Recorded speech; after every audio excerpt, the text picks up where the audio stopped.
Hello friends, Python user defined function programming approach session 1 में मैं Bimalendu Kumar PGT computer science केंद्रीय विद्यालय गरहरा आपका पुनः स्वागत करता हूं। इस सेशन के अंदर हम जो सीखने जा रहे हैं वो है a Python function without argument and without return value. ये कैसे लिखा जाता है इसके बारे में हम चर्चा करेंगे। दूसरी बात होगी discussion on and demonstration of default return value of a Python function. Means अगर हमने किसी पाइथन फंक्शन के अंदर में कोई रिटर्न स्टेटमेंट नहीं लिखा है तो ये क्या वैल्यू रिटर्न करता है, इसको हम लोग देखेंगे। तीसरा है function with argument and without specific return value. Means function के पास आर्ग्यूमेंट तो होगा लेकिन वो कोई स्पेशल वैल्यू रिटर्न नहीं करेगा। नेक्स्ट होगा function with one argument and one return value. Function एक आर्गुमेंट लेगा, एक वैल्यू रिटर्न करेगा। नेक्स्ट वन है function with more than one argument and one return value. एक से ज़्यादा आर्गुमेंट लेगा और एक वैल्यू रिटर्न करेगा। नेक्स्ट है function with argument and more than one return value stored in single variable. अगला जो हमारा फंक्शन होगा वो ये कि एक या एक से ज़्यादा वैल्यू कोई फंक्शन रिसीव करेगा और एक से ज़्यादा वैल्यू वो वापस करेगा जिसे हम सिंगल वेरिएबल में स्टोर करेंगे।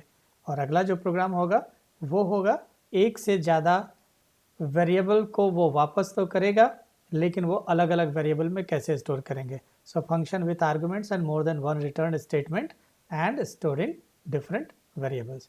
सो चलिए हम लोग अपने एजेंडा की तरफ एक एक करके बढ़ते हैं और इसके लिए हम सबसे पहले पाइथन को स्टार्ट करते हैं। जैसा कि यहाँ पे देख रहे हो पाइथन आइडियली ये शुरू हुआ, इसको स्टार्ट होने दीजिए। स्टार्ट होते ही ये देखिए ये हमारा पाइथन स्टार्ट है। यहाँ पर चला, फाइल पे क्लिक किया, न्यू फाइल पे क्लिक किया। ये हमारा पाइथन का फर्स्ट प्रोग्राम मैं लिखने जा रहा हूँ। सो इसकी शुरुआत में सबसे पहले लिखने जा रहा हूँ यहाँ पे Python PYTHN Python first user defined function. तो आप पहला यूजर डिफाइंड फंक्शन लिखने जा रहे हो। इसके बेसिक्स की जानकारी आपको ऑलरेडी थ्योरेटिकल सेशन में दी गई है, पर फिर भी एक बार मैं इसको यहाँ पे रिवाइज करने जा रहा हूँ। यहाँ पर किसी भी फंक्शन को डिफाइन करने से पहले आप जिस शब्द का इस्तेमाल करते हैं वो होता है DEF। सो फंक्शन का डेफिनेशन हमेशा DEF कीवर्ड से शुरू होता है। सो हमने क्या लिख दिया, DEF। DEF एक कीवर्ड है और इसलिए ये रेड कलर में एडिटर के द्वारा शो किया जा रहा है। अगला काम क्या है, यहाँ पर फंक्शन का नाम लिखना है। सो यहाँ पे फंक्शन का नाम एक यूज़र डिफाइंड नेम होता है जो variable naming rules of Python के अकॉर्डिंग होना चाहिए। हमने यहाँ पे लिखा है मैसेज और यहाँ पर हमने इसके अंदर में जितने भी पैरामीटर्स होंगे उन पैरामीटर्स को लिखने के लिए स्मॉल पैरेंथेसिस के अंदर लिखता हूँ। लेकिन यहाँ पर मैं कोई भी आर्गूमेंट नहीं देने जा रहा, कोई पैरामीटर नहीं देने जा रहा हूँ, इसलिए यहाँ पर क्या लिखा है, सिर्फ small parenthesis open small parenthesis close है। इसके बाद किसी भी फंक्शन के जो पहली लाइन को लिखते हैं वो कहा जाता है फंक्शन डेफिनेशन हेडर लाइन, और इस फंक्शन डेफिनेशन हेडर लाइन को हमेशा कोलन सिंबल से टर्मिनेट करते हैं। सो हमने यहाँ पर क्या लिख दिया, कोलन सिंबल। तो ये जो पहली लाइन लिखी गई है ये क्या है, ये है फंक्शन डेफिनेशन हेडर लाइन। सो हमने इसके बारे में लिख दिया फंक्शन डेफिनेशन हेडर लाइन। अभी आप गौर से देखें, हमने जो पहला लाइन लिखा था इस प्रोग्राम के अंदर में वह हैश या पाउंड सिंबल से शुरू हुआ था। कोई भी ऐसा स्टेटमेंट जो हैश या पाउंड से शुरू होता है वो कहा जाता है कमेंट स्टेटमेंट। सो ये कमेंट स्टेटमेंट है।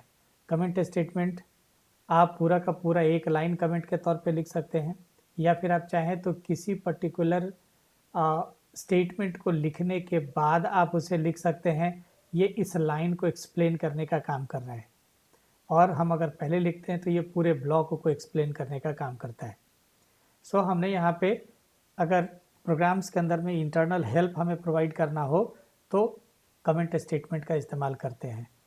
कमेंट स्टेटमेंट यूजर्स को प्रॉम्प्ट करता है कि जो नीचे दिया गया कोड ब्लॉक है या जो लाइन है वो किस पर्पस के लिए यहाँ पे लिखा गया है, तो हमने यहाँ पे इसके बारे में लिखा है। अब एक फंक्शन जब हम लिखना शुरू करते हैं तो डिफ से उसकी शुरुआत करते हैं। उसके बाद क्या आता है, यूजर डिफाइंड नेम जो फंक्शन के लिए होता है। सो हमने यहाँ पे मैसेज नाम का फंक्शन लिखा है। उसके बाद स्मॉल पैरेंथेसिस की शुरुआत होती है और अगर कोई आर्गुमेंट, अगर कोई पैरामीटर है तो उसके अंदर लिखते हैं, नहीं है तो फिर स्मॉल पैरेंथेसिस को बंद करके, और हमेशा user defined function header line को कोलन सिंबल से टर्मिनेट करते हैं। सो हमने यहाँ पे कोलन सिंबल लिख दिया। इसके बाद एंटर की जैसे आप प्रेस करोगे आप ये पाओगे कर्सर आपका नेक्स्ट लाइन में जाता है, लेकिन ये पहले कैरेक्टर पोजीशन पर आने के बजाय 4 कैरेक्टर छोड़कर 5वें कैरेक्टर पोजीशन पर है और यहाँ ही आप कोई स्टेटमेंट लिखते हैं। सो ये एक ब्लॉक की शुरुआत है। जैसे ही आपने कोलन से फिनिश किया इसका मतलब है कि किसके नीचे एक ब्लॉक आना है। तो एक ब्लॉक के सारे स्टेटमेंट्स एक सीध में लिखे जाते हैं और यहाँ पर मैसेज नाम का जो फंक्शन है उसकी बॉडी हम लिखने जा रहे हैं, यानी उसका एक्चुअल लॉजिक लिखने जा रहे हैं। इसका मतलब यह है कि वो फंक्शन क्या करेगा वो लिखने जा रहे हैं। यहाँ पर इस फंक्शन को लिखने का जो पर्पस है वो ये सिंपल है कि ये स्क्रीन पर हेलो मैसेज प्रिंट करे। सो हमने यहाँ पे प्रिंट नाम के फंक्शन को कॉल किया है। जो प्रिंट नाम का फंक्शन क्या है, एक सिस्टम डिफाइंड या बिल्ट इन फंक्शन है। सो ये बिल्ट इन फंक्शन को हमने यूज़ किया और इस बिल्ट इन फंक्शन को किसी यूजर डिफाइंड फंक्शन के अंदर यूज़ किया है। सो बिल्ट इन फंक्शन के बारे में हमने पहले भी पढ़ा था कि ये प्रोग्राम के अंदर कहीं भी इस्तेमाल में लाया जा सकता है। ये किसी भी फंक्शन का पार्ट हो, किसी भी फंक्शन के बॉडी का हिस्सा हो सकता है। सो हमने यहाँ पे प्रिंट फंक्शन को यूज़ किया है। उसके अंदर डबल कोट में हमने हेलो मैसेज को टाइप किया है। आप सिंगल कोट या ट्रिपल कोट में भी इसे लिख सकते थे। इस प्रोग्राम के इस फंक्शन के अंदर में सिर्फ और सिर्फ एक ही स्टेटमेंट है। हमने इसके बाद यहाँ पर क्या किया, एक बैक स्पेस की को दबाया ताकि पहले कैरेक्टर पोजीशन पर आपका कर्सर चला जाए और तब फिर हम यहाँ पे हैश सिंबल के बाद यहाँ लिखते हैं डंडर, यानी 2 बार अंडरस्कोर, फिर लिखते हैं मेन और फिर लिखते हैं 2 बार डंडर। यहाँ से आपके मेन की शुरुआत है। इस जगह पर लिखने के बाद इसके फर्स्ट कैरेक्टर पोजीशन पर चलते हैं। यहाँ से जो मैसेज नाम का फंक्शन लिखा था उस फंक्शन को कॉल करते हैं। सो ये जो स्टेटमेंट लिखा गया है ये किसके लिए है, कॉलिंग MESSAG मैसेज फंक्शन। एक बार ज़रूर चेक कर लीजिएगा, ऊपर में जो फंक्शन का नाम लिखा गया MESSAG और यहाँ पर भी लिखा गया MESSAG, तो ये फंक्शन का नाम लिखने में कोई त्रुटि नहीं होनी चाहिए। अब आप यहाँ पे फाइल पे जाएं और सेव एज पे क्लिक करिए। यहाँ पर इसको सेव करते समय मैंने इसका नाम रखा है UDF1। UDF1 के नाम से पहले से फाइल बनी हुई है, मैं इसे ओवरराइट कर देता हूँ, यस। तो ये UDF1 करके इस फाइल का नाम रख दिया। आप यहाँ गौर से देख सकते हैं UDF1.py करके इसने इस फाइल को सेव कर दिया। जैसा कि हम सबको पता है पाइथन के फाइल का एक्सटेंशन जो होता है वो .py होता है। अब आती है बात कि आप इसे रन करते हैं, तो रन करने के लिए आप यहाँ पे रन पे क्लिक करें, रन मॉड्यूल पे क्लिक करें। आप इसके आउटपुट को ज़रा गौर से देखिएगा। इसने यहाँ पर मैसेज टाइप कर दिया हेलो। सो इसने क्या किया, जो आपका स्क्रीन था उस स्क्रीन के ऊपर में एक मैसेज टाइप कर दिया हेलो। ये डबल कोट को प्रिंट नहीं करता है, सिर्फ और सिर्फ क्या किया इसने, हेलो वर्ड जो था उसको प्रिंट कर दिया। मेरा पर्पस पूरा हुआ। इस फंक्शन को अगर गौर से देखें तो इस फंक्शन के अंदर में कोई भी पैरामीटर नहीं है। तो इस फंक्शन के बारे में थोड़ा मैं हेल्प लिख लेता हूँ। फंक्शन का हेल्प लिखना अगर चाहते हो आप तो ये 3 बार सिंगल कोट आप लिखें, यानी ट्रिपल कोट लिखें। ट्रिपल कोट लिखने के बाद आप इंटर की प्रेस कर दें और इसके बाद यहाँ पर इस फंक्शन का हेल्प लिख सकते हैं। जो ट्रिपल कोट के अंदर में कंटेंट लिखा जाता है उसे डॉक स्ट्रिंग कहा जाता है और ये डॉक स्ट्रिंग प्रिंट किया जा सकता है। ये भी कमेंट की तरह है, लेकिन कमेंट प्रिंट नहीं किया जा सकता है, कमेंट को कंपाइल नहीं किया, कमेंट को इंटरप्रेट नहीं किया जाता है।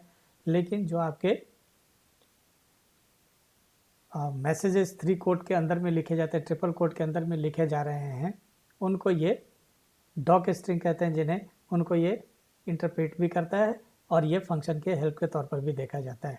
सामान्य तौर पर इसे किसी फंक्शन के ठीक नीचे लिखा जाता है। तो हमने यहाँ पे लिखा है मैसेज फंक्शन के बारे में, MESSA, कौन सा है, MESSAGE, message function is a function, या फिर आप लिखें is a user defined function. पहली बात तो ये लिख दिया कि ये कैसा फंक्शन है, यूज़र डिफाइंड फंक्शन है।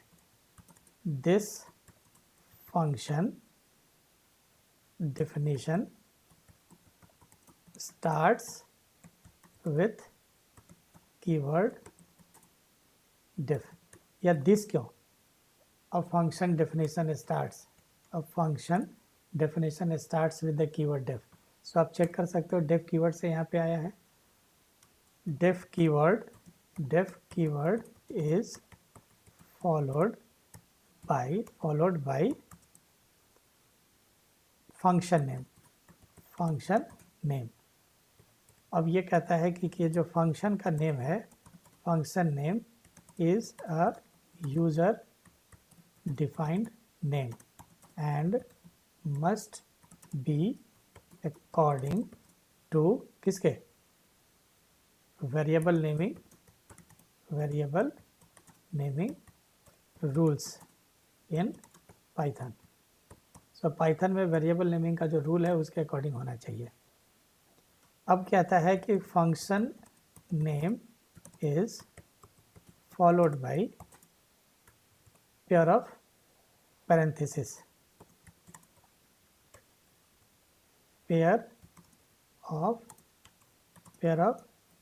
Parenthesis, okay. This parenthesis left blank if there is no parameter। तो यहाँ पर ये खाली है, इसका मतलब इसके अंदर में कोई पैरामीटर नहीं है। if there is any parameter it appears in parenthesis। अगर कोई पैरामीटर होता है तो वो कहाँ अपेयर होता है, पैरेंथेसिस के अंदर होता है।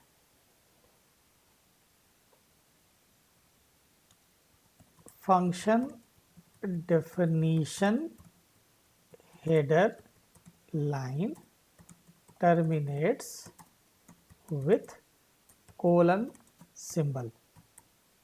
सो हमने यहाँ पे ऐसा कर दिया। अभी फ़िलहाल हम इसके बारे में यहाँ ऐसा लिखे, और इसके बाद क्या होता है, function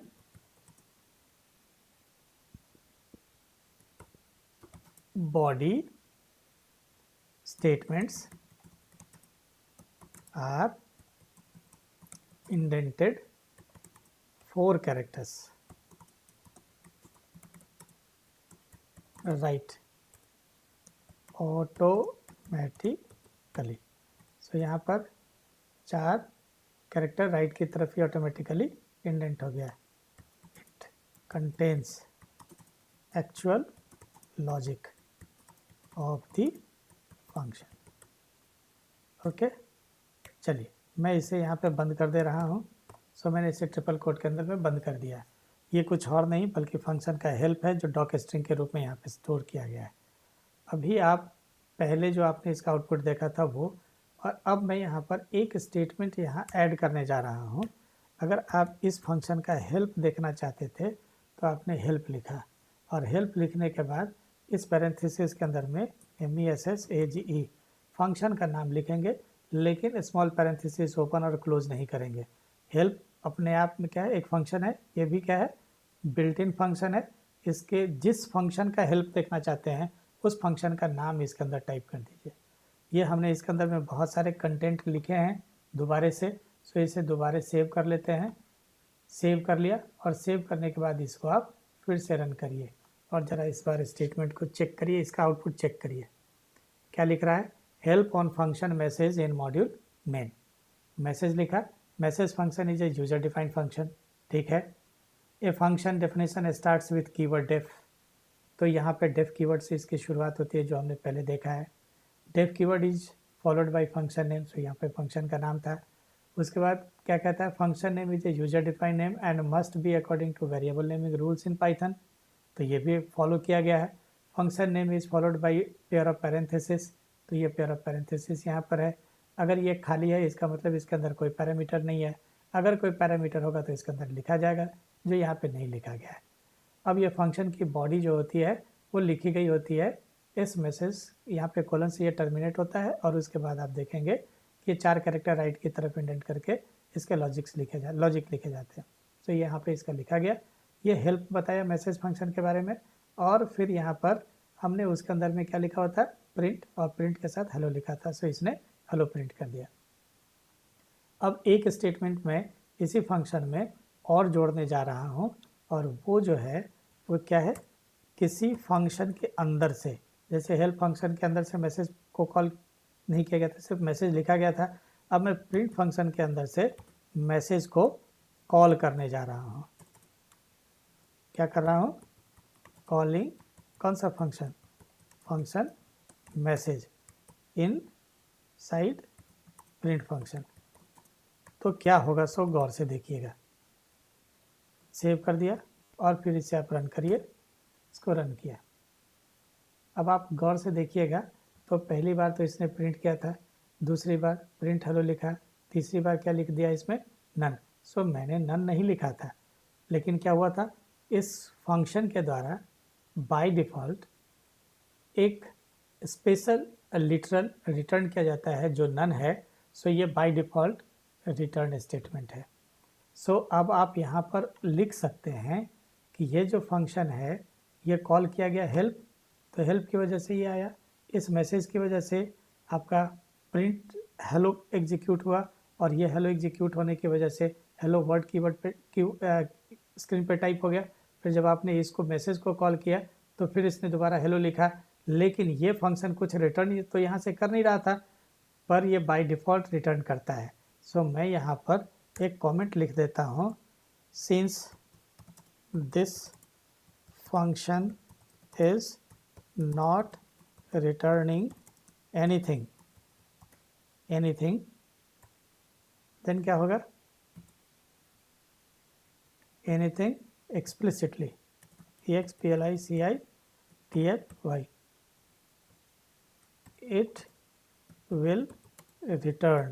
it will return none। क्या है ये, a special literal in Python, so it will return none, a special literal in Python by default। यहाँ पर फंक्शन कॉल किया गया, कॉल होने के बाद ये इसको एग्जीक्यूट करता है, एग्जीक्यूट करने के बाद ये मैसेज तो प्रिंट कर देता है, मैसेज प्रिंट करने के बाद इसने जो कुछ भी वापस किया था, यहाँ पे इसने जो कुछ भी वापस किया था, क्योंकि उसे कहीं स्टोर नहीं कर रहे थे, कहीं प्रिंट नहीं कर रहे थे, इसलिए वो डिस्कार्ड हो जाता है। क्या होता है, वो डिस्कार्ड हो जा रहा है। यहाँ क्या हो रहा है, इसने इस फंक्शन को जब कॉल किया तो कंट्रोल को कहाँ शिफ्ट कर देता है, कंट्रोल को लिए चला जाता है इसके पहले, ये सबसे पहले इस जगह पे लिए जाता है, यहाँ से इन सब को एग्जीक्यूट करता हुआ ये वापस कहाँ पहुँच जाता है, यहाँ पहुँचता है ये, यहाँ के बाद सीधा यहाँ पे कंट्रोल को ट्रांसफ़र करता है। इसको प्रिंट किया, और प्रिंट करने के बाद चूँकि ये कुछ रिटर्न नहीं कर रहा है, तो बाय डिफ़ॉल्ट इसने जो रिटर्न किया था वो क्या था, नन, वो मिल जाता है प्रिंट को, और प्रिंट इसलिए प्रिंट क्या कर देता है, यहाँ पर एक और चीज़ इसने प्रिंट किया था और वो था नन। सो आप इसको दोबारा रन करके देख सकते हैं कि ये क्या प्रिंट कर रहा था, नन प्रिंट कर रहा है।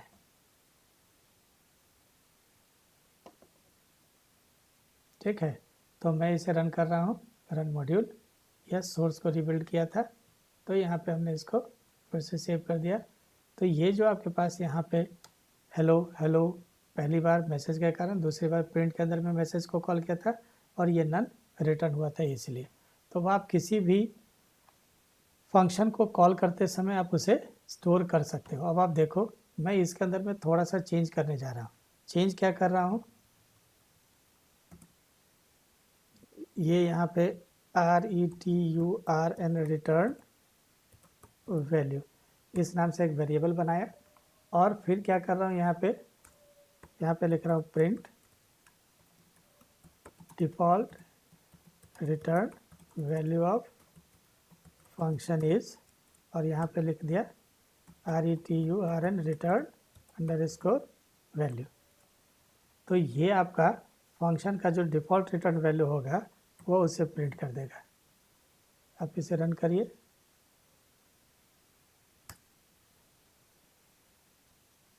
ये देखिए क्या लिखा है यहाँ पे, default return value of function is none. क्यों आया ये डिफ़ॉल्ट रिटर्न वैल्यू?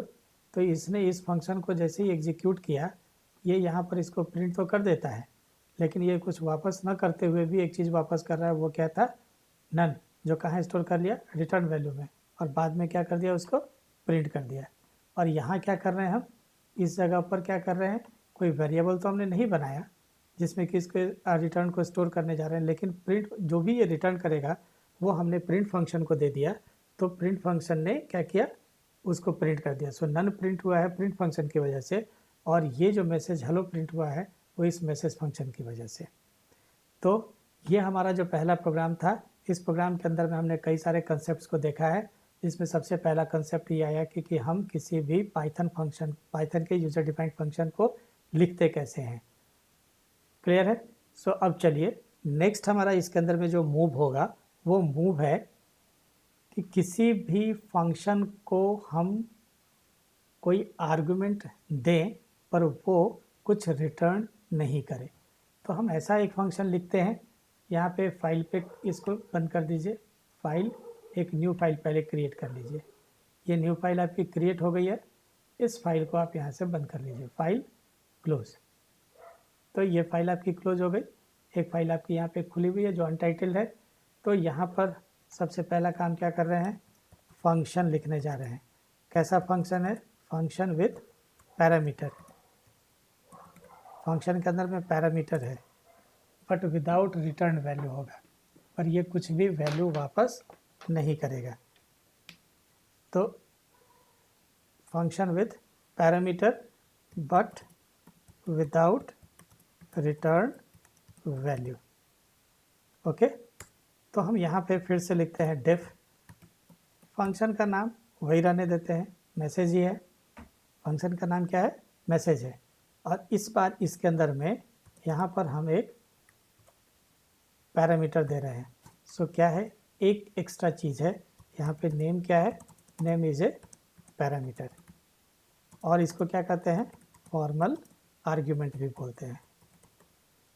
क्या कहा? नेम इज ए पैरामीटर और फॉर्मल आर्गुमेंट। एंटर की प्रेस करिए और इस बार यहाँ पे लिखिए प्रिंट। क्या लिखा है? प्रिंट। और प्रिंट के साथ यहाँ पे लिखा है हेलो, और हेलो के बाद यहाँ पे लिख दिया है नेम। हेलो के बाद क्या लिखा है? नेम लिख दिया है। तो आप चाहें तो इसको 2 लाइन में टाइप कर सकते हैं। आप चाहें तो इसको 2 लाइन में टाइप कर सकते हैं। प्रिंट कर दिया हेलो, और फिर यहाँ पे कर दिया प्रिंट, और प्रिंट के बाद यहाँ पे क्या लिख दिया है? नेम लिख दिया है। सो यहाँ पे कांस्टेंट है, स्ट्रिंग कांस्टेंट, और यहाँ पे एक वेरिएबल है। इसके अंदर में जो भी वैल्यू आएगा वो उसको यहाँ पे एग्जीक्यूट करेगा। बस इतना लिखा। इसके अंदर में 2 स्टेटमेंट है। यहाँ पे हमने लिखा हैश, हैश के बाद सॉरी यहाँ ठीक है हैश, और यहाँ पे क्या लिखना है हमें? डंडर। 2 बार अंडरस्कोर, 2 बार अंडरस्कोर, फिर क्या लिखा? मेन, फिर 2 बार अंडरस्कोर। ये यहाँ से मेन ब्लॉक की शुरुआत है। यहाँ पर हमने मैसेज फंक्शन को कॉल करना है। MESSAGE मैसेज फंक्शन को कॉल किया। पर इस बार मैसेज फंक्शन को कॉल करते समय अगर यहाँ आर्गुमेंट हम नहीं देते हैं तो आप देखिए क्या हो रहा है। हम इस फाइल को सेव करते हैं। फाइल सेव एज, क्या लिखा है? UDF2 UDF2। ये हो गया सेव। अब आप इसको रन करिए। रन मॉड्यूल पे क्लिक किया, आप देखेंगे ये एरर क्रिएट करता है। क्या लिख रहा है? Message 1 missing 1 required positional argument name. तो हम ये बाद में देखेंगे कि रिक्वायर्ड आर्गूमेंट क्या है। फिलहाल इस जगह पर हम ये समझने की कोशिश करते हैं, क्योंकि यहाँ पर एक पैरामीटर है तो हमें इसे कॉल करते समय यहाँ पे कोई ना कोई क्या करना पड़ेगा? आर्ग्यूमेंट देना पड़ेगा। सो यहाँ पे मैंने लिख दिया है बिमलेंदु। क्या लिखा है? बिमलेंदु। अब आप इसको रन करें, सेव कर लीजिए। पहले फाइल सेव पे क्लिक करिए, सेव कर दिया। और अब आप इसे रन करिए। इसको मैं रन कर रहा हूँ। अब आप क्या देख रहे हो, हेलो लिखा और हेलो के बाद क्या लिखा इसने, बिमलेंदु।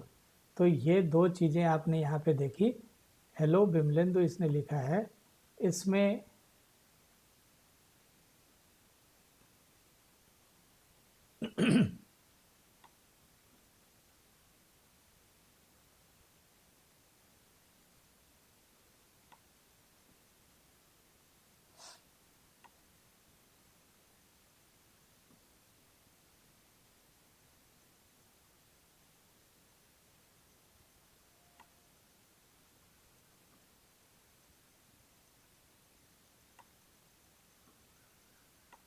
ये मैं दो स्क्रीन को साइड बाय साइड अरेंज कर लेता हूँ ताकि ये सुविधाजनक तरीके से आप इसके आउटपुट को भी देख सकें। ये हमारा प्रोग्राम विंडो होगा और ये हमारा शेल होगा, क्योंकि छोटे छोटे कोड लिखे जा रहे हैं।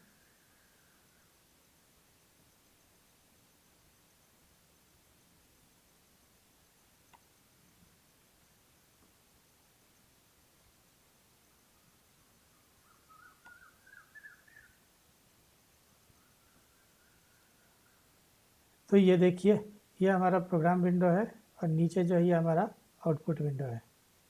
तो प्रोग्राम और आउटपुट विंडो में हम इस तरीके से इसको मैनेज करके देख सकते हैं।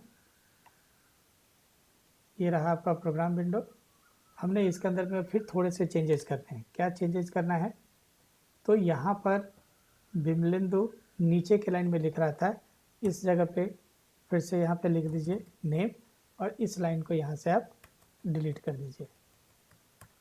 तो ये सिंगल लाइन स्टेटमेंट होगा। अब फिर से आप इसे रन करिए, सेव करने को बोलेगा, सेव कर दीजिए। ये देखिए, ये यहाँ पर आपके पास फिर से इसने इसका जो आउटपुट दिया, इस बार क्या लिखा है, हेलो बिमलेंदु, वो यहाँ पे टाइप कर दिया, एक ही लाइन में टाइप कर दिया है। गौर से देखिएगा तो यहाँ पे मैसेज लिखा हुआ था हेलो, डबल कोट के अंदर में वो मैसेज हेलो यहाँ लिख दिया और फिर कॉमा के बाद नेम लिखा था, इसलिए ऑटोमेटिकली एक ब्लैंक स्पेस यहाँ पे क्रिएट कर दिया। अगर मैं इसी प्रोग्राम के अंदर में इसे यहाँ पे ऐसा न लिख के ऐसा लिख कर तब इसको रन करूँ, यानी कि कॉमा को प्लस से सेपरेट कर दिया, तो इसने क्या किया है, आउटपुट इसका चेक करिए। तो पहले यहाँ पर आउटपुट में एक ब्लैंक स्पेस आ रहा था, अब यहाँ पे ब्लैंक स्पेस के बजाय ये दोनों आपस में सट गया है।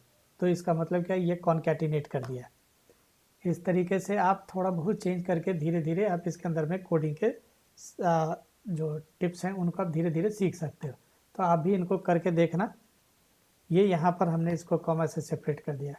अब आप गौर से देखिए, मैंने यहाँ पर बिमलेंदु ये डायरेक्ट इसको टाइप करके दिया है, लेकिन मैं अगर चाहूँ तो यहाँ पे क्या कर सकता हूँ, एक पर्सन नेम, और person name is equals to क्या लिख सकता हूँ, इनपुट, इस फंक्शन से आप परिचित हैं, enter person name to greet, ऐसा लिख दिया। अब आप जब इसे रन करोगे तो पहले इसे सेव कर लो। अच्छा, यहाँ पर हमने क्या किया, ये जो हम डायरेक्ट वैल्यू दे रहे थे इसको यहाँ से हटा देते हैं और यहाँ पे क्या लिखते हैं, PERSON पर्सन अंडरस्कोर नेम। तो पहले हम कीबोर्ड से एट रन टाइम, पहले क्या हो रहा था कि हम जब जब इसको एग्जीक्यूट कर रहे थे वो हर बार बिमलेंदु ही प्रिंट कर रहा था। अब हम अगर कोई दूसरा नाम देकर इसको प्रिंट करना चाहते हैं तो वो दूसरा नाम भी यहाँ पे आएगा। आप इसे रन करें, रन करने पर ये सबसे पहले सोर्स को रिबिल्ड कर रहा है। इसने आपसे मांगा enter person name to greet, तो आप किसको ग्रीट करना चाहते हैं, सपोज आपने संतोष को ग्रीट करना है, तो आपने क्या लिख दिया, संतोष, ये लिखकर इंटर की प्रेस किया। तो यहाँ पर मैसेज क्या चला गया, इसके अंदर में चला गया वैल्यू, कौन सा, जो आपने यहाँ पे टाइप किया था संतोष, और ये क्या हुआ है, आपने मैसेज फंक्शन को क्या पास कर दिया, ये वेरिएबल का नाम पास कर दिया। तो ये वेरिएबल क्या होल्ड कर रहा था, संतोष होल्ड कर रहा था, तो यहाँ पे इसने संतोष पास किया और ये चला गया क्या, पर्सन का नाम यहाँ पे कॉपी हो गया। सो यहाँ पे पर्सन का जो नाम है वो क्या है, एक आर्ग्यूमेंट है। पर्सन नेम क्या है, person underscore name is an argument, और इसे एक्चुअल आर्ग्यूमेंट भी कहा जाता है। तो यहाँ पे आपने देख लिया आर्ग्यूमेंट का कंसेप्ट क्या है। फंक्शन कॉलिंग स्टेटमेंट में जो कांस्टेंट यूज़ करते हैं जो वेरिएबल यूज़ करते हैं, जो एक्सप्रेशन यूज़ करते हैं, वह कहा जाता है, वह क्या कहा जाता है, आर्गुमेंट या एक्चुअल आर्गुमेंट कहा जाता है। और जो वेरिएबल आप यूज़ करते हो फंक्शन डेफिनेशन हेडर लाइन में, वह कहा जाता है फॉर्मल आर्गुमेंट। सो ये आर्गुमेंट है, या फिर आप इसे क्या कहते हैं, एक्चुअल आर्गुमेंट कहते हैं। क्या कहते हैं आप इसे, एक्चुअल आर्गुमेंट। तो आप सिंपल आर्गुमेंट कहो या फिर एक्चुअल आर्गुमेंट कहें। तो इस तरीके से यहाँ आपने एक्चुअल आर्गुमेंट को पास किया है, और जिसको आपने पास किया, जो एक्चुअल आर्गुमेंट का वैल्यू था, वो नेम पे कॉपी हो जाता है और फिर बाद में यहाँ पे नेम के वैल्यू के प्रिंट कर देता है। तो इस तरीके से हमारा ये जो प्रोग्राम था, इस प्रोग्राम में हमने सीखा कि किस तरीके से हम पैरामीटर पास करते हैं। पर यह फंक्शन भी आपका कुछ एक्सप्लिसिटली वापस नहीं करता है लेकिन आप जानना चाहते हैं कि क्या ये फंक्शन कुछ वापस करता है, तो हाँ, ये वापस करता है। और इसके लिए आप चाहें तो क्या कर सकते हैं, रिटर्न वैल्यू में उसको स्टोर करके देख लीजिए। ये जो भी वापस करेगा उसको आप वहाँ स्टोर कर सकते हैं। जैसे हमने क्या लिख दिया है, RET, रेट वैल क्या है, रिटर्न वैल्यू के लिए। तो फंक्शन को कॉल कर लीजिए मैसेज, और इस बार यहाँ पे क्या कर दीजिए, SANJAY, संजय के लिए इसे कॉल कर लीजिए। अब आप इसे रन करिए। चूँकि सोर्स रिबिल्ड हुआ है, तो यहाँ पहले मुझसे नाम मांगेगा, इंटर पर्सन टू,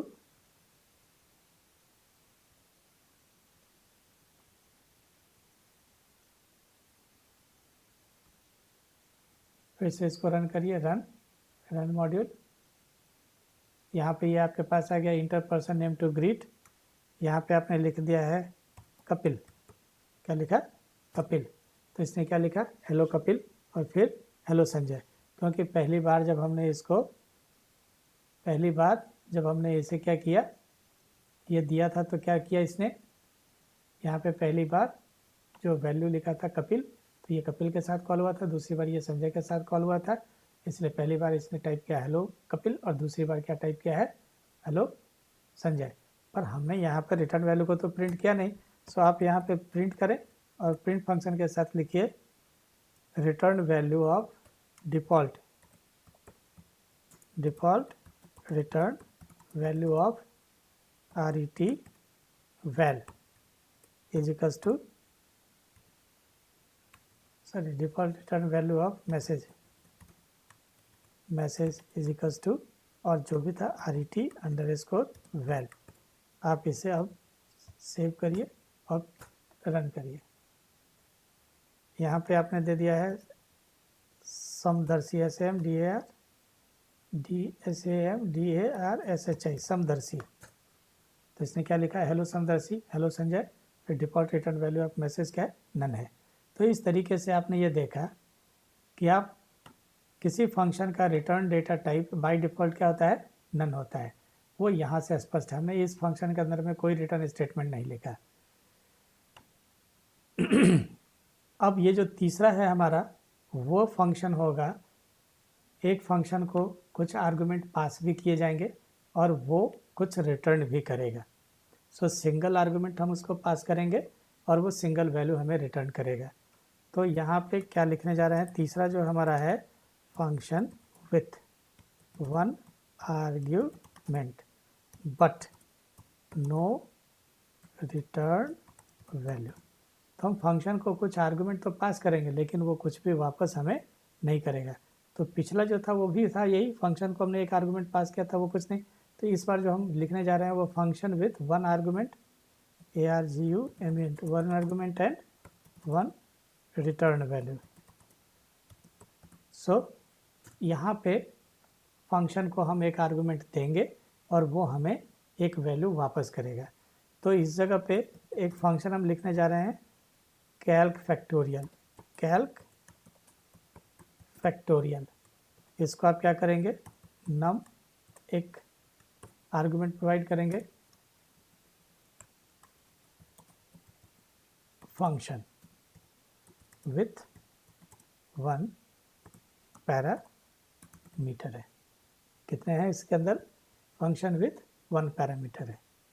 तो यहाँ पे आपने वन पैरामीटर दे दिया।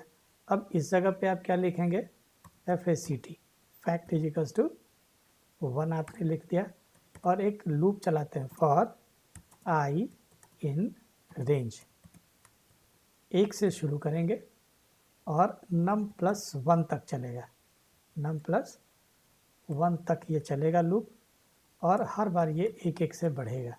सो इसके अंदर में ये रेंज नाम का जो फंक्शन है ये भी एक बिल्ट इन फंक्शन है, और इस बिल्ट इन फंक्शन के अंदर में 3 आर्गुमेंट देते हैं। पहला स्टार्ट है, दूसरा स्टॉप है, और तीसरा है इंक्रीमेंट।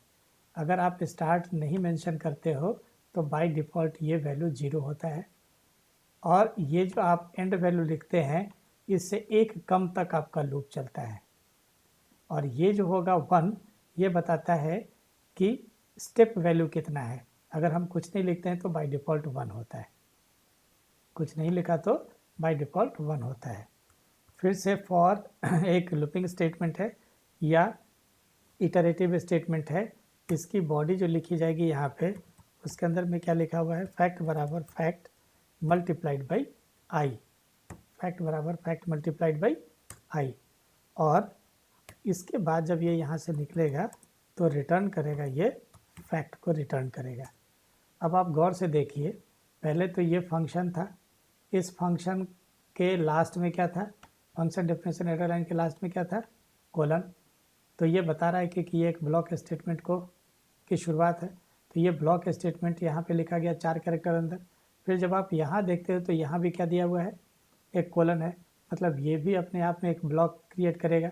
तो उस ब्लॉक के अंदर में जो इसके स्टेटमेंट्स होंगे वो इसके 4 कैरेक्टर अंदर लिखे जाएंगे। सो ये पहले वाले से क्या है, 8 कैरेक्टर अंदर की तरफ है। तो एक फंक्शन के अंदर में नॉर्मल स्टेटमेंट्स हो सकता है, कोई फंक्शन कॉलिंग स्टेटमेंट हो सकता है, कोई ब्लॉक स्टेटमेंट हो सकता है, इनफैक्ट किसी फंक्शन का डेफिनेशन हो सकता है। एक फंक्शन के अंदर में एक से ज़्यादा स्टेटमेंट, कभी एक स्टेटमेंट है, कभी 2, कभी 3, कभी 4, कभी 5। तो ये डिपेंड करता है कि फंक्शन के अंदर में कितने स्टेटमेंट हो सकते हैं। Any number of valid Python statement हो सकते हैं। तो ये रिटर्न कर रहा है फैक्ट को, और यहाँ पर एक्सप्लिसिटली हमने वैल्यू वापस किया है। सो यहाँ पे लिखा गया है रिटर्न फैक्ट। क्या लिखा गया है, रिटर्न फैक्ट लिखा गया है। अगर आप यहाँ पे रिटर्न लिखेंगे और यहाँ कुछ नहीं लिखेंगे तो ये कोई एक वैल्यू वापस करेगा, पर ये क्या होगा उसको भी आप चेक कर ले सकते हो। आप चाहो तो यहाँ पे क्या कर दो, ये यहाँ ऐसा नहीं करके यहाँ पे पहले हम प्रिंट कर लेते हैं। किसको प्रिंट कर लेते हैं, फैक्ट को प्रिंट कर लेते हैं, पर लिखते हैं फैक्टोरियल ऑफ किसका, नम, ठीक है, is equals to factorial of num is equals to fact. Okay, इस प्रोग्राम को थोड़ा थोड़ा मॉडिफाई करके भी हम देखेंगे। यहाँ पर हम लिख रहे हैं डंडर मेन डंडर। इस जगह पर हम इस वेरिएबल के लिए यहाँ पे एक वैल्यू लेते हैं। सपोज यहाँ पे लिखता है एन, एन के बाद यहाँ लिखा है int input, input inter a positive integer. क्या लिखा है, inter input int input inter positive integer. ये इसके लिए बंद हो गया और इसके लिए ये बंद हो गया। हम सबको पता है कि इनपुट फंक्शन बाय डिफ़ॉल्ट क्या करता है, एक स्ट्रिंग को रिटर्न करता है। इसलिए हमने उसे क्या है, इंट फंक्शन से उसे इंटीजर में कन्वर्ट कर दिया, और बाद में हमने यहाँ पे लिखा है एफ इज इक्वल्स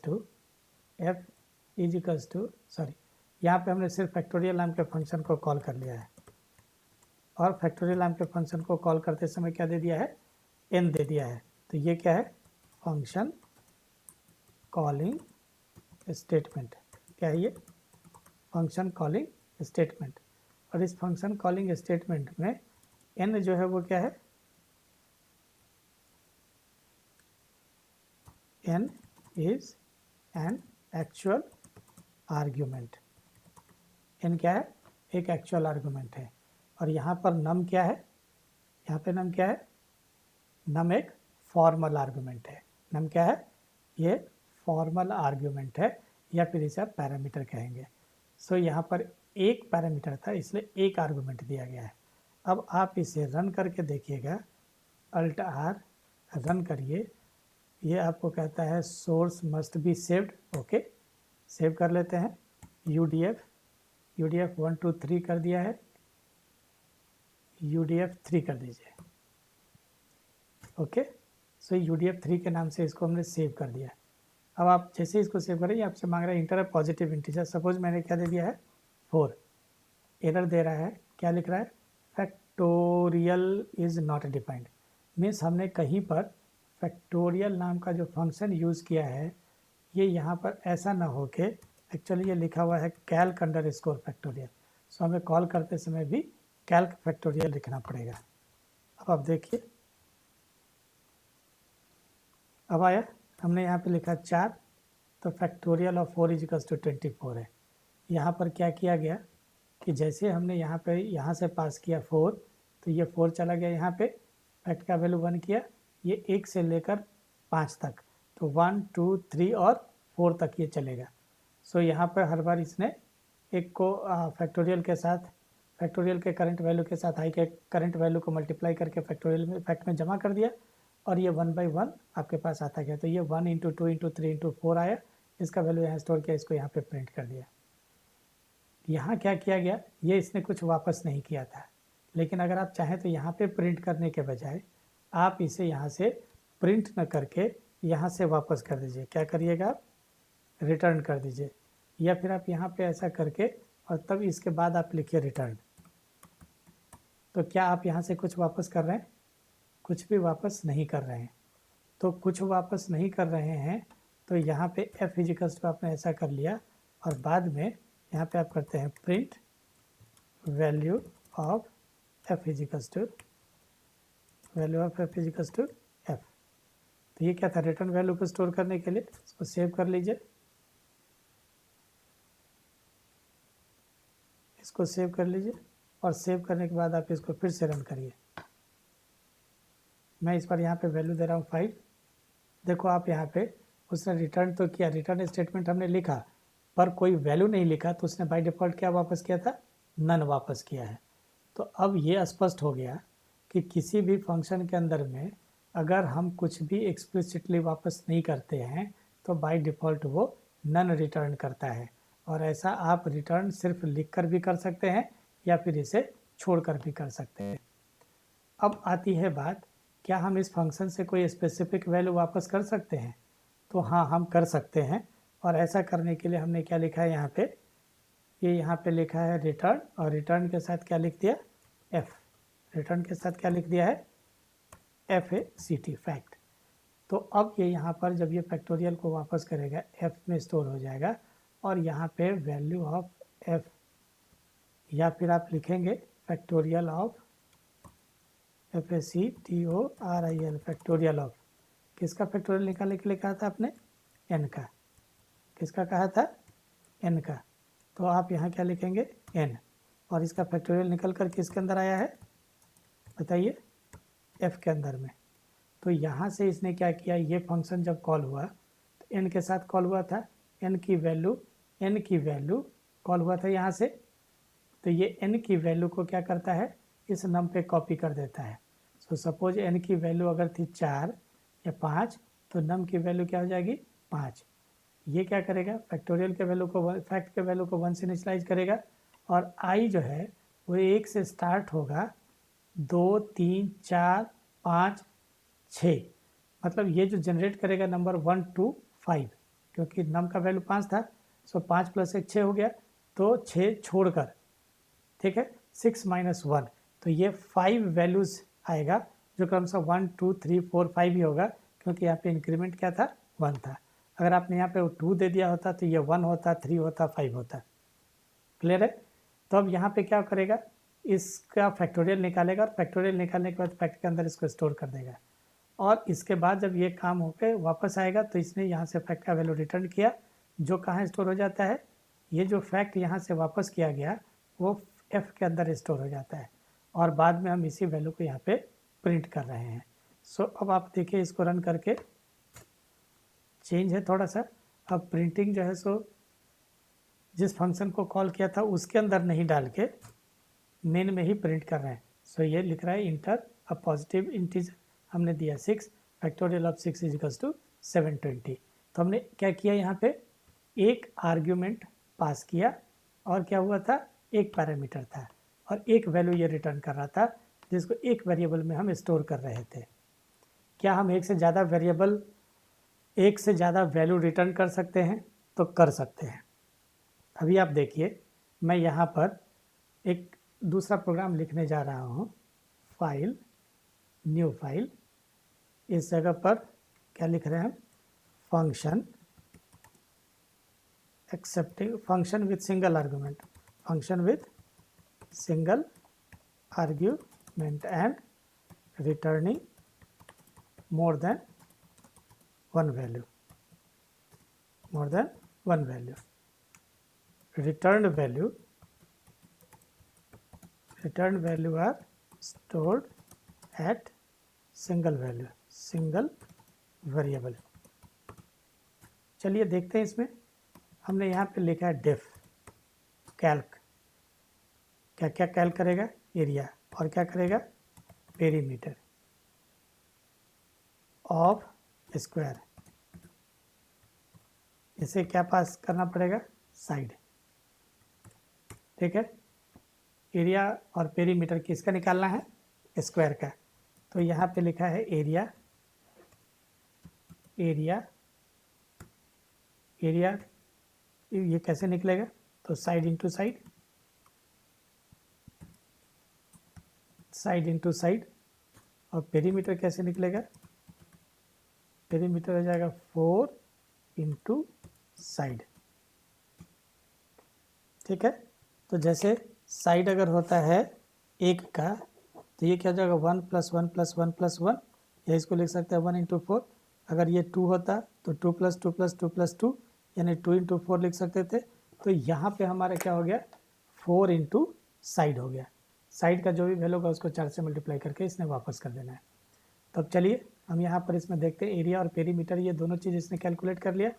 अब यहाँ से आप लिखते हैं रिटर्न। पहला क्या रिटर्न कर रहे हैं? एरिया। दूसरा क्या रिटर्न कर रहे हैं? पेरीमीटर। तो आपने दो चीज़ें वापस की हैं। क्या वापस की? दो चीज़ें।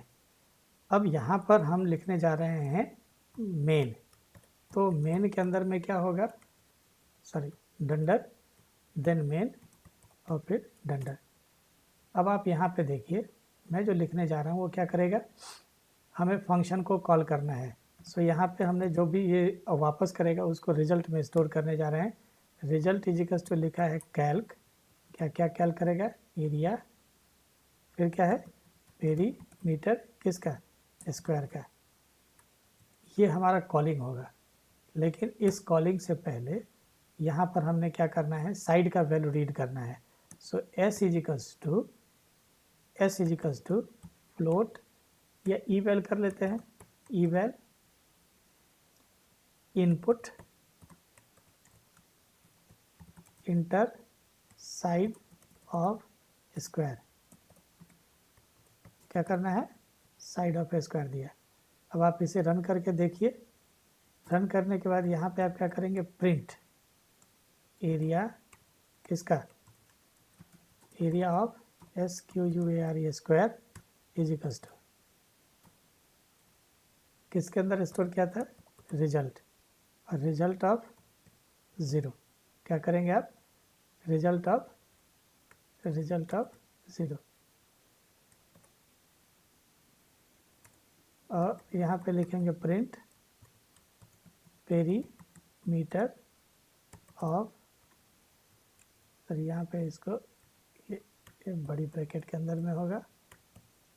और फिर यहाँ पे perimeter of SQUARE square equals to result RESULT, result of 1।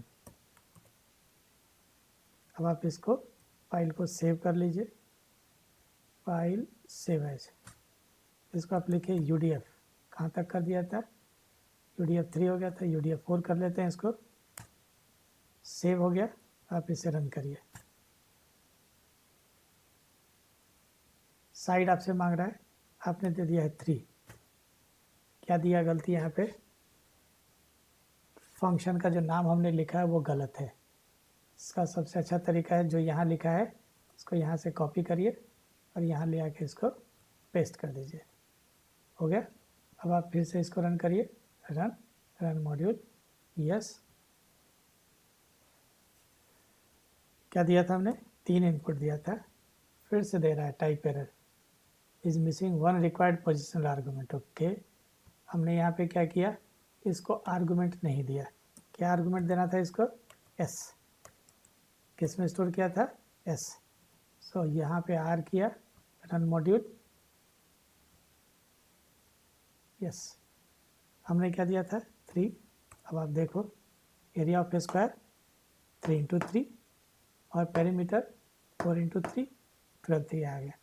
अब आपने यहाँ पे गौर से देखा कि ये जो हमारा रिजल्ट आया था, अगर आप इसी को सिर्फ प्रिंट कर देते, print result is equals to result, तो आप यहाँ पे रिजल्ट में जो वैल्यू आया था वो क्या था,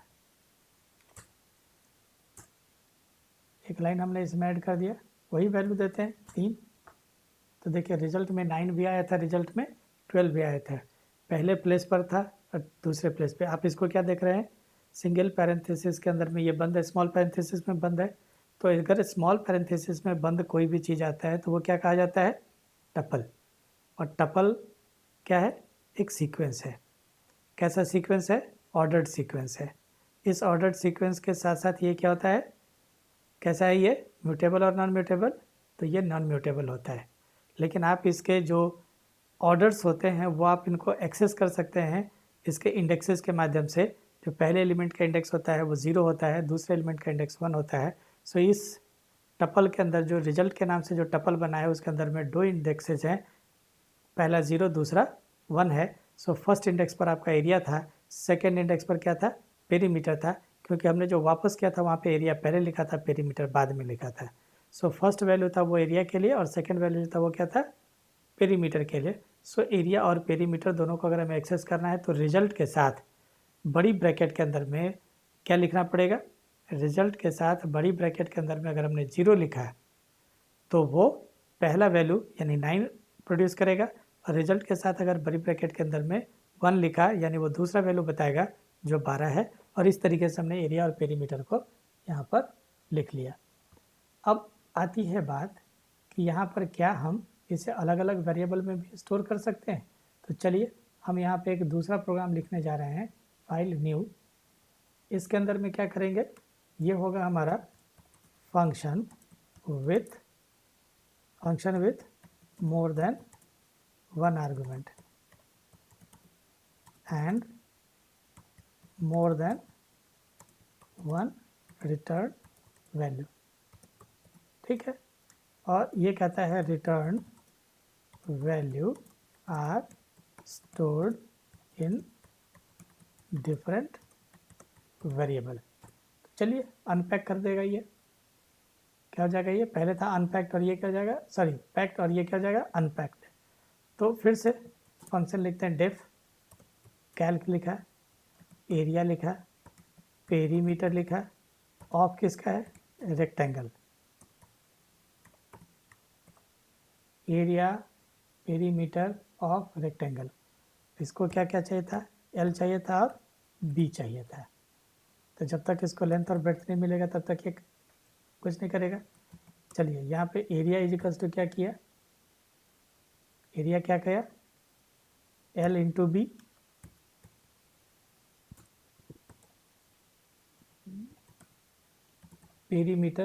पेरीमीटर इज इक्वल्स टू क्या हो जाएगा, 2 इंटू और एल प्लस बी, एल और बी को आपस में जोड़ दीजिए, 2 से गुणा कर दीजिए। अब आप यहाँ से रिटर्न करेंगे किसको, एरिया को भी, कॉमा किसको रिटर्न करेंगे, पेरीमीटर, एरिया भी और पेरीमीटर भी। तो ये जो दो वैल्यू रिटर्न करने की आज़ादी है ये आपको पाइथन को छोड़कर किसी दूसरे वेरिएबल, किसी दूसरे प्रोग्रामिंग लैंग्वेज में नहीं मिलती है। तो आप यहाँ पे रिटर्न कर रहे हो और इस जगह पे अब हम फिर से मेन ब्लॉक लिखने जा रहे हैं। सो मेन है, इसके अंदर में हमने क्या लेना पड़ेगा, रीड करना है तो लेंथ लेना पड़ेगा। सो हमने लिखा है length is equals to eval, length is equals to eval. क्या लिखा हमने इसके अंदर में, इंटर इनपुट लेना है आपको, तो इनपुट लिखा इंटर लेंथ ऑफ रेक्टेंगल। उसी तरीके से breadth is equals to eval input enter breadth breadth of rectangle, breadth of rectangle. ये हो गया। अब हमने क्या करना है, यहाँ पे दो अलग अलग वेरिएबल लेने हैं, एरिया ऑफ रेक्टेंगल या rectangle area comma rectangle peri. ये इक्वल्स टू क्या करना है हमें, उस फंक्शन को कॉल करिए। यहाँ से इसको कॉल करने के लिए इसको कॉपी कर लेता हूँ, यहाँ लाइए और इसको क्या क्या पास करना पड़ेगा, एक तो लेंथ पास करना पड़ेगा, दूसरा ब्रेड्थ पास करना पड़ेगा। सो दो आर्गुमेंट हमने इसको दिया और इसे कहाँ पे, वहाँ से जो वापस होगा रेक्टेंगल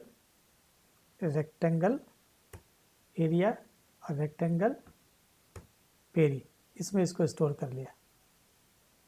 यहाँ पे अब इसको प्रिंट करते हैं, प्रिंट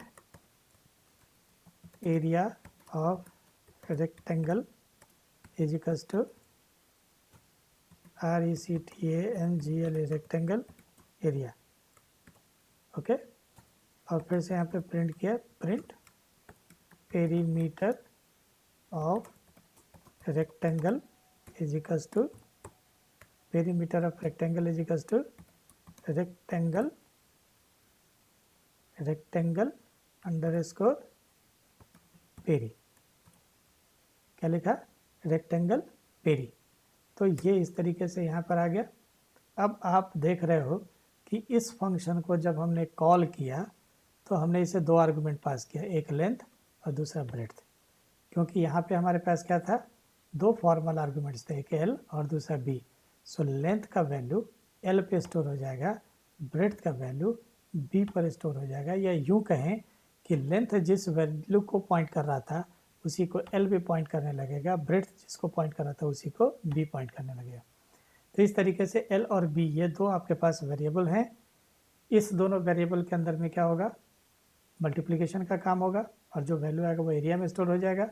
एल प्लस बी के वैल्यू को जोड़ के 2 से मल्टीप्लाई करके जो वैल्यू आएगा वो पेरीमीटर में चला जाएगा, और ये एरिया और पेरीमीटर दोनों को इसने वापस किया, जिसे क्रमशः रेक्टेंगल एरिया और रेक्टेंगल पेरी पे स्टोर किया गया। बाद में इसे प्रिंट स्टेटमेंट के साथ प्रिंट कर दिया गया यहाँ पे। इसको आप रन करके देखिए, रन मॉड्यूल, ये आपको सेव करने के लिए कहेगा। तो आप यहाँ पे क्या करें, UDF, क्या करना है, UDF के बाद यहाँ पे आप कौन सा 4 तक हो गया था, 5 करके आप इसे सेव कर दीजिए और फिर आप इसे रन करिए। ये रेक्टेंगल पूछ रहा है, आप यहाँ पे 3 कर दीजिए लेंथ और 4 कर दीजिए इसका ब्रेड्थ। तो आप देख लीजिए 3 × 4 एरिया रेक्टेंगल हो गया 12 और पेरीमीटर ऑफ रेक्टेंगल हो गया 14। सो ऑलमोस्ट हमने आज का जो टॉपिक था वो सारा का सारा टॉपिक हमने कवर कर लिया।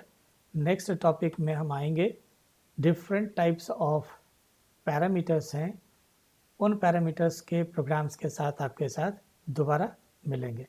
तब तक धन्यवाद।